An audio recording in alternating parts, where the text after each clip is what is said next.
Rape murder case में एक बड़ी खबर जो इस वक्त आ रही है, पहले वो आपको बताते हैं। कोलकाता पुलिस ने सीबीआई को एक डायरी सौंपी है। मृतक लेडी डॉक्टर के शव के पास दरअसल ये डायरी मिली थी।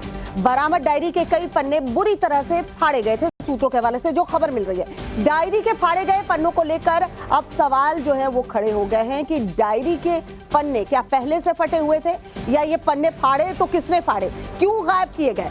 कोलकाता पुलिस ने डायरी के फटे हुए पन्नों को सीबीआई अधिकारियों को सौंप दिया है। हालांकि जिस अधिकारियों ने बताया कि उसके मुताबिक अमूमन डॉक्टर्स के पास डायरी होती है जिस पर दवाइयों के नाम लिखे होते हैं, लेकिन इस डायरी के पेज को जिस तरह से फाड़ा गया उससे शक जो है गहराता जा रहा है। इस डायरी में कहीं कुछ ऐसा लिखा तो नहीं था जिसका वारदात से संबंध हो, इसलिए अब इस डायरी को लेकर सवाल जो है गहराते जा रहे हैं। हालांकि डायरी की जांच भी अब सीबीआई कर रही है। सीबीआई के हवाले ये डायरी कर दी गई है। जो पन्ने फटे हुए थे, जो पुलिस को मिले थे, वो भी पुलिस द्वारा सीबीआई को सौंप दिए गए हैं। और आपको बता दें, इस पूरे मामले में सीबीआई ने अपनी जांच तेज कर दी है। लगातार पूछताछ की जा रही है, डॉक्टरों से पूछताछ की जा रही है, तमाम जो लोग जुड़े हुए हैं इस केस से उनसे पूछताछ की जा रही है और सीबीआई तमाम पहलुओं को खंगालने में जुटी हुई है। क्योंकि अब ये डायरी हाथ में लगी है तो इस डायरी के पन्नों की जांच भी अब सीबीआई कर रही है।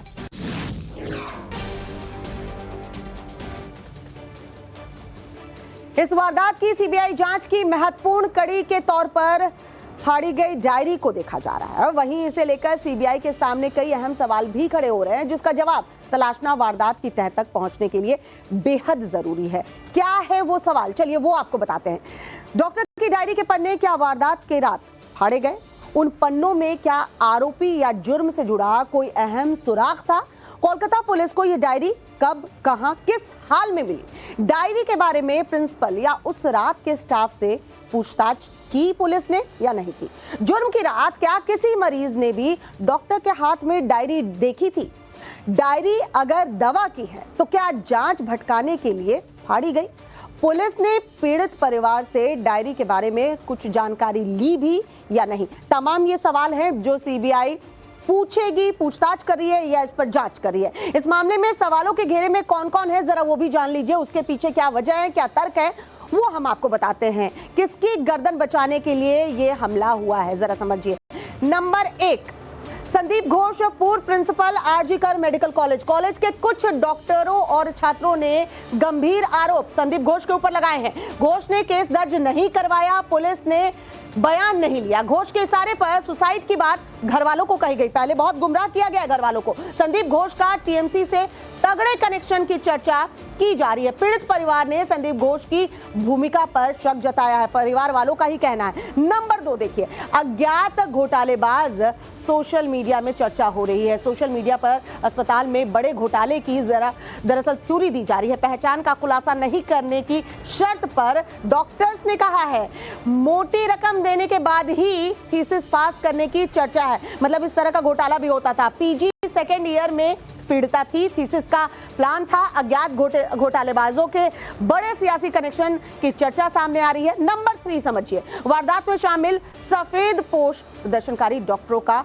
आरोप है। दरअसल वारदात में एक से ज्यादा लोगों के शामिल होने का शक जो है वो भी जताया जा रहा है। पीड़िता के पोस्टमार्टम रिपोर्ट के बाद शक और भी गहरा चुका है क्योंकि हाईकोर्ट की अर्जी में परिवार ने गैंगरेप का शक जताया है। सीसीटीवी में आरोपी संजय रे के बेफिक्र अंदाज ने भी सबको चौंकाया है। सवाल अब उठ रहे हैं कि क्या संजय रे को किसी ने वहां भेजा था? अब नंबर 4 समझिए, संजय रे गिरफ्तार आरोपी। गरीब संजय को बचाने के लिए खतरा कोई क्यों लेगा? संजय गिरफ्तार था, वो सबूतों से छेड़छाड़ नहीं कर सकता था। संजय वारदात का मोहरा, चेहरा कोई और, इसलिए तोड़फोड़ जो है वो वहां पर की गई। जब मेडिकल कॉलेज पहुंचकर तोड़फोड़ की गई है तो आखिरकार जब ये आरोपी गिरफ्त में है तो क्या इसे बचाने की कोशिश की जा रही है? आरोपी संजय का मुझे फांसी पर चढ़ा दो बयान ने सबको चौंका दिया।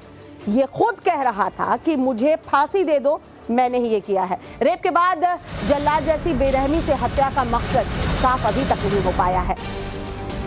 वहीं कोलकाता रेप मर्डर कांड में सीबीआई की एक्शन की खबर मिल रही है। पूर्व प्रिंसिपल संदीप घोष से आज सीबीआई पूछताछ करेगी। सीबीआई ने सुबह 11 बजे संदीप घोष को हाजिर होने को कहा है। कई सवाल संदीप घोष से भी होने।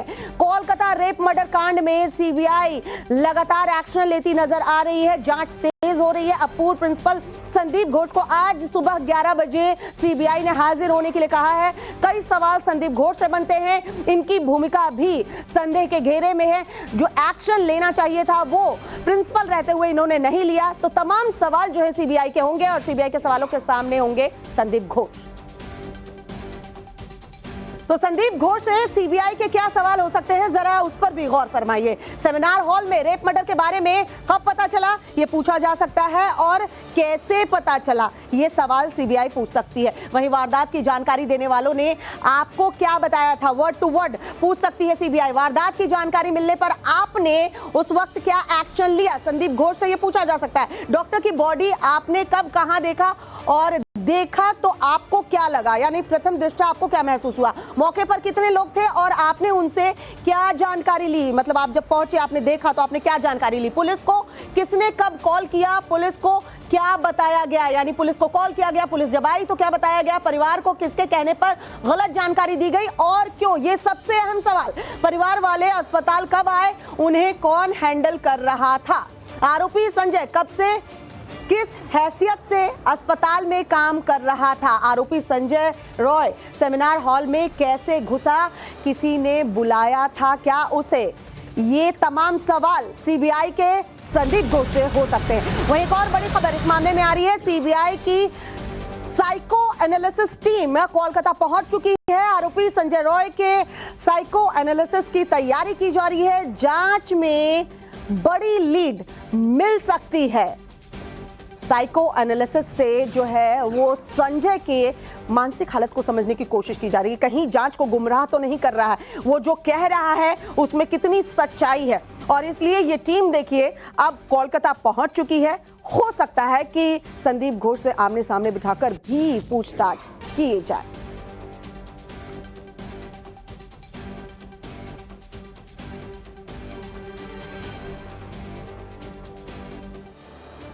और क्या है साइको एनालिसिस टेस्ट, वो भी आपको बताते हैं, और क्यों कोलकाता रेप मर्डर कांड की जांच में इसकी जरूरत आन पड़ी है, जरा ये भी जान लीजिए। आरोपी या संदिग्ध की साइकोलॉजी का ये टेस्ट होगा, उसकी आदत, व्यवहार, समझ, जुर्म का एनालिसिस जो है वो किया जाएगा। मतलब ये टीम जो पहुंची है वो करेगी। सवाल पूछे जाएंगे, माइंड रीडिंग की जाएगी, बॉडी लैंग्वेज यानी जवाब देते वक्त उसकी बॉडी लैंग्वेज क्या रही, वो कुछ सोच रहा था, वो कह कुछ रहा है और सोच कुछ रहा है, ये तमाम चीज़ों पर ध्यान दिया जाएगा। साइकोलॉजिस्ट टीम जो है उस वक्त वहां पर मौजूद रहेगी और वही साइको एनालिसिस करेगी। टेस्ट में 3 से 3.5 घंटे का वक्त जो है वो लग सकता है, क्योंकि आमतौर पर जब ये टेस्ट किया जाएगा तो जो टीम मौजूद रहती है वो बॉडी लैंग्वेज देखती है, वो आपके बिहेवियर को रीड करती है, वो आपकी माइंड रीडिंग करती है। जब आप सवालों के जवाब दे रहे थे तो बहुत आराम से बिठा के तसल्ली से सवाल पूछे जाते, ताकि आप जब जवाब दे रहे हो तो तमाम चीज़ों को देखा परखा जा सके। साइकोलॉजी से जुड़े कई तरह के टेस्ट जो है वो किए जाते हैं और ये टीम इसमें महारत हासिल की हुई है जो कोलकाता पहुंची है। इस बीच एक और बड़ी खबर जो आ रही है वो आपको बता दें, बीजेपी के नेता लॉकेट चटर्जी को कोलकाता पुलिस ने नोटिस जारी किया है। कोलकाता पुलिस ने 2 डॉक्टरों को नोटिस भेजा है। पुलिस के समन में फर्जी अफवाह फैलाने का आरोप इनके ऊपर है। रेप मर्डर कांड के सबूतों को लेकर फर्जी दावा किया गया है। इस नोटिस में ये बातें लिखी गई हैं। कोलकाता पुलिस ने समन जारी किया है। बीजेपी नेता लॉकेट चटर्जी को बुलाया गया है। 2 डॉक्टर भी समन किए गए हैं। कुणाल सरकार और सुवर्णो गोस्वामी को आज दोपहर 3 बजे जवाब तलब करने के लिए बुलाया गया है। दरअसल लॉकेट चटर्जी के साथ साथ 2 डॉक्टर को भी नोटिस जारी किया गया है और इनसे अब कोलकाता पुलिस जो है वो पूछताछ करेगी।